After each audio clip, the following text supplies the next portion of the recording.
that another GM is stupid and that's why he got fired. So, and there's another thing too. It's gonna happen. Here's another thing. Like LeBron he signed a 4-year deal with the Lakers, and he has 3 years left after the season. Father Time is undefeated. As great as LeBron James is, as much as he trains, as hard as he trains, if you're asking me to pick, Father Time against an aging LeBron James, Father Time is undefeated. He's not going to get any younger. He's not going to get any better. I don't see it happening, man. I think the Lakers signed LeBron last season in the hopes and the thought process that, they'll be able to make the play. Like you said earlier, the projection for the Lakers wasn't championship or bust. It was trash. It was okay. With LeBron James, the Lakers should be a playoff team. That was the overall statements being felt throughout the NBA universe. The Lakers should be a playoff team. Maybe they win a first round playoff series and then probably get eliminated in the second round by a Houston, OKC, Golden State team. Stephen A. Smith, beginning of the season, said that he had the Lakers penciled in to the Western Conference Finals to play against Golden State. Now, all of a sudden, he missed the games. They come back. They are 6.5 games behind in 8th place. Not looking good. Now all of a sudden, man, everybody's off the bandwagon. And to me, like, future projections is not looking good, man. If I had to make a prediction right now, are the Lakers going to get a big time free agent this off season? I would say no. Are the Lakers going to be a championship caliber team over the duration of over the last 3 years of LeBron James' contract and possibly career? I say no. I think I'm here to say it. I think we're seeing the end of LeBron James' reign, man. I think this is the beginning of the end. He went to LA. He moved there for his family. He moved there for his business. Right now, to me, like, LeBron James is on the sideline going over his lines for Space Jams 2 that he's going to start recording this summer. That's disrespectful, man. That's just disrespectful. LeBron James is not focused on basketball no more. All y'all motherfuckers is disrespectful, man. Anybody that say that shit is ridiculous. LeBron, man, if for any reason you're listening to this or it gets back to you, I love you, bro. I really do. No. You're Stick great. with that same energy, man. No, I am. Trust me, I am. With that same hating ass energy. It's not hate. It's not hate whatsoever. It is not hate. It's just from what I'm seeing and what I'm thinking is going to happen. That is my projection for the Lakers and LeBron James for the next 3 last years of his contract. And they're going to pull somebody next year. Next year they're going to be a 3 seed. Everybody going to be right back. Right back. We shall see. How about your boys, man? Shout out to Houston. Y'all motherfuckers was trash beginning of the season. Because everybody was bugging out. Oh, da-da-da-da-da. Then we got rid of the cancer Melo, and then what happened? Boys turned it around. Yeah, I mean, Harden. Well, first of all, let's start where credit needs to be given. Credit needs to be given to James Harden. Had one of the greatest runs, scoring wise, I've ever seen. Because he had to. He had to do what he had to do. The team is still next though. So credit to even think about it though. And we back. Chris Paul was hurt for a duration of that. Clint Capella had a broken thumb. Eric Gordon missed a few games of that shit. He was literally carrying that team and literally got them back into contention. And now they're the fucking 4th seed in the West, 39-25. Shout out to James Harden. Got himself back into the MVP conversation. Back. He was the conversation. All y'all weirdos was out here sitting here. Oh, Giannis this, Giannis that. Giannis ain't never winning no damn MVP. As long as Durant in the league, as long as Paul George in the league, as long as James Harden in the league, as long as Zion Williamson gonna be in the league, as long as RJ Barrett gonna be in the league, Giannis ain't gonna get one. I'll say this shit right now. Giannis ain't getting an MVP. All right, see, now that's disrespectful. Yep, you damn Skippy. You mentioned the niggas. He ain't getting one. You mentioned the niggas that's not even in the NBA yet. Yep. Yeah, okay. Yep. And I got him on my fantasy team. I don't give a damn. He's not winning the MVP. Hold on. It's not going to happen, man. Time out. Let's start from the beginning. Straight up. So, you're telling me Giannis Antetokounmpo, yep, from game 1 until now, he's not favored over James Harden for MVP? No. I think you wildin', boo. I think you wildin', E. How? Where? How? Where? Not? Okay. James Harden because his team is doing great. Hold on. Let me retort. James Harden had a crazy run for how many games was it? Like 30? I think it was like 32 or something. Crazy run. Okay. Let's not forget, beginning of the season, Houston was not good. Right? Am I lying? Yes or no? And? Am I correct? Yes or no? And? Okay, so I'm going to take that as a yes. From game 1 until now, the Bucks have been not only the best team in the Eastern Conference, they have been the best team in the NBA. They have beaten the best teams in the NBA. Golden State, Houston, Toronto, Philadelphia, Boston.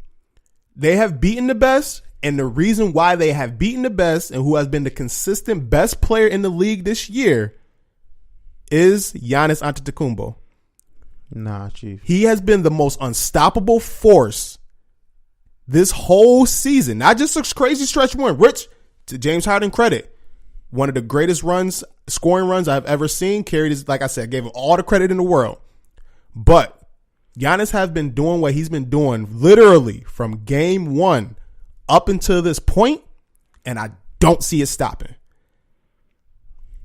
So you just going to totally skip over Paul George? No, I'm not, because Paul George is 3rd on my list. Maybe even 2nd. Paul George is 2nd. Paul George might be 2nd on my list. So right now, in my list, if I had to rank MVP candidates, it's Giannis, and it's a 2-3 tie between James Harden and Paul George. Number 4 is Joel Embiid. Number 5 is Jokic. How could Joel Embiid even be in your MVP conversation? I'm gonna tell you that's your fan shit. I ain't. No, listen. Hold on, listen. Nah, ain't no. It ain't. You can tell your viewers this one. It ain't no fan shit. Ain't no. Nigga, listen, come on, hold on. man. Listen. Let me answer that. Let me answer this. Joel Embiid, when he's not in the Sixers lineup, it's crazy how bad we are. Even with the additions of Tobias Harris and Jimmy Butler, when Joel Embiid is not playing for our team, it makes such a dramatic difference. He is hands down the best player we got. It's not even close. It's really not close, dude. Defensively, we're a completely different team with Embiid off the court. Offensively, we are complete. He makes such a crazy difference on our team. And when he's not playing, although like over the last 8 games when he hasn't played, or 7 games he hasn't played, we're 4-3.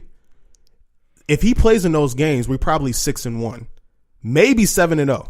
So a 2-game swing. I'm just saying, and I'm just talking about this recent stretch he's been out.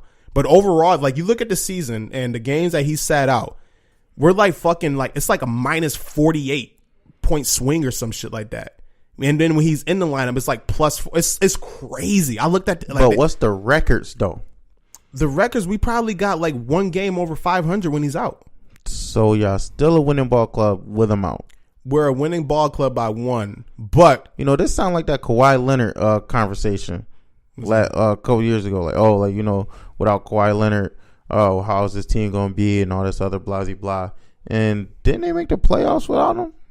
Weren't they still a great team without him? Well, good team. There's a decent team, but they're not the same team, right? But they're a good team. Like an MVP should be like, if you take this dude out this game, out this team, they become Buns Dookie.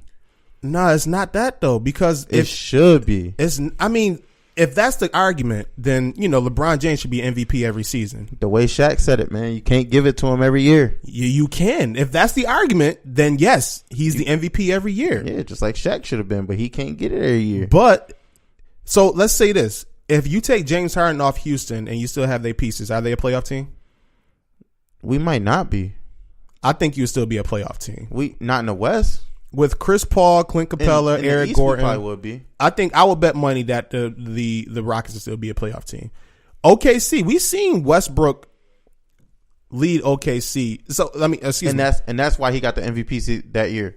Which was because of that. Honestly, I don't think he should have. I think he got MVP because he did something that we didn't see in years, which he averaged a triple-double. He got it because he was the only viable player on that team, and they barely made the playoffs. They were a 6th seed. Yeah. And I thought James Harden should have got it that season. But because of his heroics and because of his will to make this raggedy-ass team work, that's why. Because without him, that team was buns dookie. Mm-hmm. I feel you on that one. I'm not arguing against your point, saying that MVP, if the team doesn't have this player, then, are they the same team? Obviously not. No, right. You know what I'm saying? With anybody in these conversations. Right. You know what I'm saying?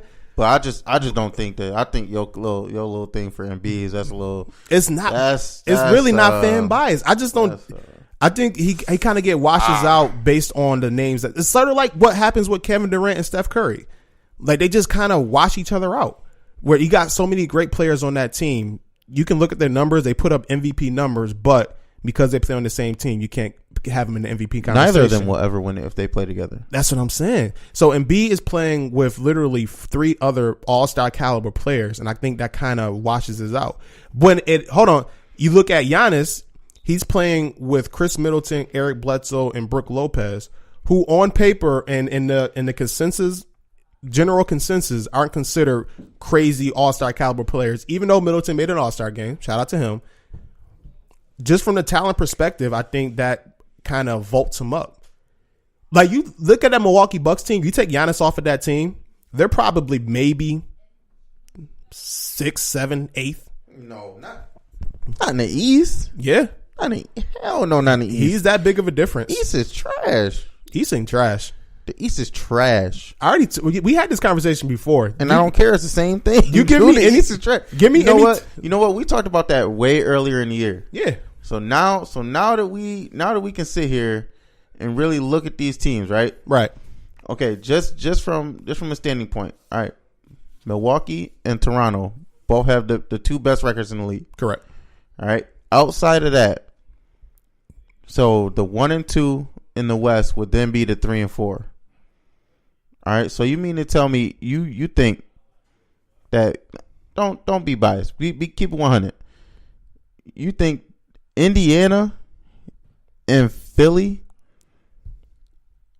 is better than Houston and Portland? Philly is better than Houston and Portland. Although Portland swept us this season. Hold on, time out. In a 7-game playoff series, Philly ain't beating Houston or Portland in a 7-game series. Anybody could beat Portland. Portland ass. In my opinion, Portland ass. But they better than the Pacers. Yeah, they got better than the Pacers. No, hold on. Pacers. The Pacers without Oladipo. If the Pacers had Oladipo, I would probably take the Pacers in that series. Because Nate McMillan is doing a great job with that team, and Oladipo turned into a fucking star. The Pacers couldn't beat just LeBron. Like they had nobody else. The Pacers couldn't beat just LeBron. Toronto couldn't beat just LeBron, and fucking Boston couldn't beat just LeBron. Ain't the Pacers' fault. That's just LeBron James. Nah, man, that's the Pacers' fault. Come on, they went to Game 7. And they had to lead in that series twice. They had to lead in that series twice. Nigga, it's LeBron James. They had to lead. They had to lead in that series twice. And once they had a chance to finish them off at home. LeBron James. Do you need me to say it again? LeBron man. James, not fucking DeMar DeRozan. Let's not get Kyrie Irving. LeBron James. Let's not get too off track. Come on, man. All right, so then y'all got Boston at 5, which Boston they can't figure themselves out. They'll be all right, but they can't figure themselves. They have that problem where there's too much talent on the roster that is just not working out. You think it's a Kyrie effect? Nah, I wouldn't blame Kyrie at all. I just really feel like they need, as crazy as this shit sound, they need to get rid of that talent. They need to get rid of some talent there so that the talent that they do keep can thrive. I think they have too much that when players ain't playing as much as they should be or know they can. They're just not. I don't want to say they don't play as hard.